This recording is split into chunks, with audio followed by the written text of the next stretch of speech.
Why are we here? Well, I told you. It's about Jimmy. Where's Al?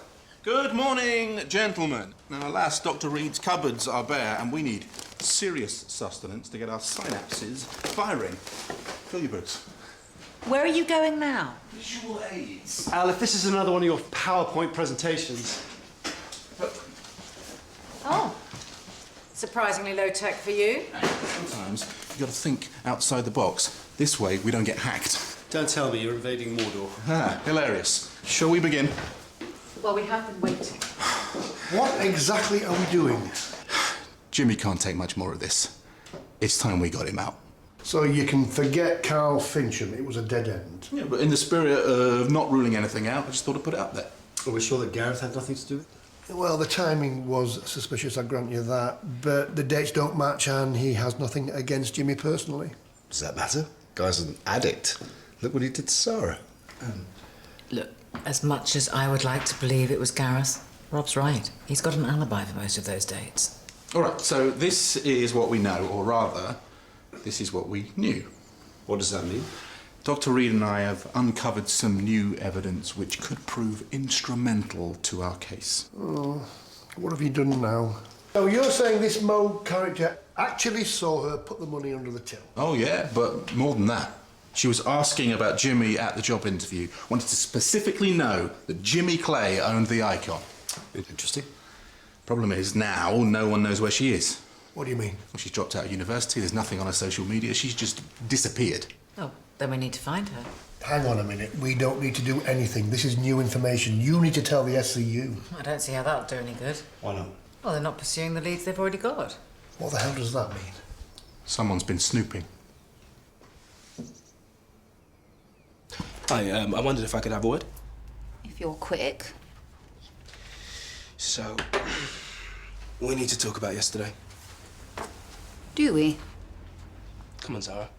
What's going on? It was just banter. Just banter.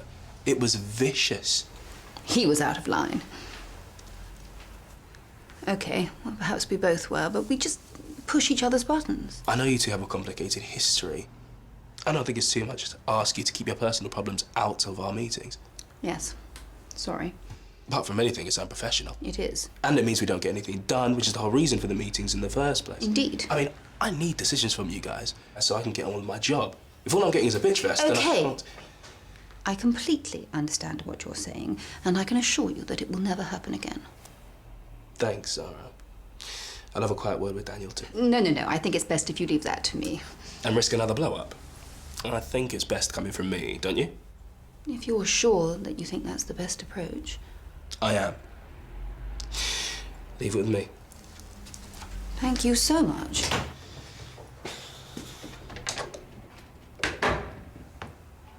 Margrave has a theory. What theory? Somebody could have stolen and cloned Jimmy's car keys and that way planted the drugs. What, when his alarm was going off repeatedly? I thought nothing was disturbed. Yeah, but if they're just after the keys, nothing would be disturbed. Emma, how do you know that? It was in an email.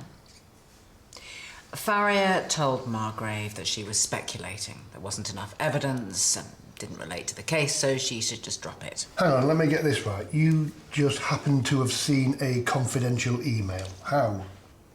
I was in Margrave's office. I had a meeting with her.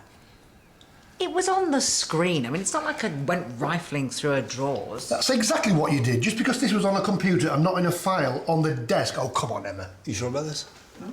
See for yourself.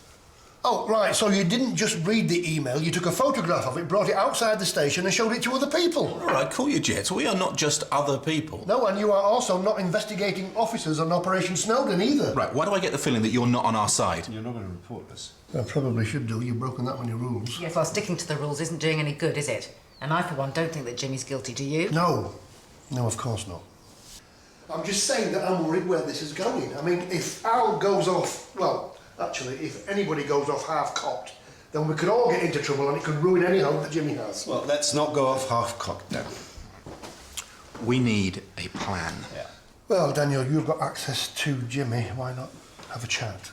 You run Margrave's theory past him. No, don't mention Margrave or the email. We're not supposed to know anything about that, remember? Then I talked to him about his alarm. What? Maybe you should ask him if he's noticed anything out of place after the alarm, you know, anything strange. Wouldn't he have already said?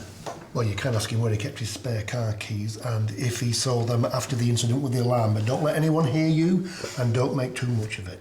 So that leaves me and SJ. I'm going to track her down. How? Say what now? How are you going to do that? It's probably best that you don't know. Great. I do have surgery. Not until this afternoon.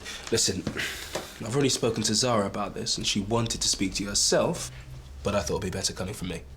Okay. Now, I know it can't be easy working in such close quarters with an ex. Oh, close quarters is right.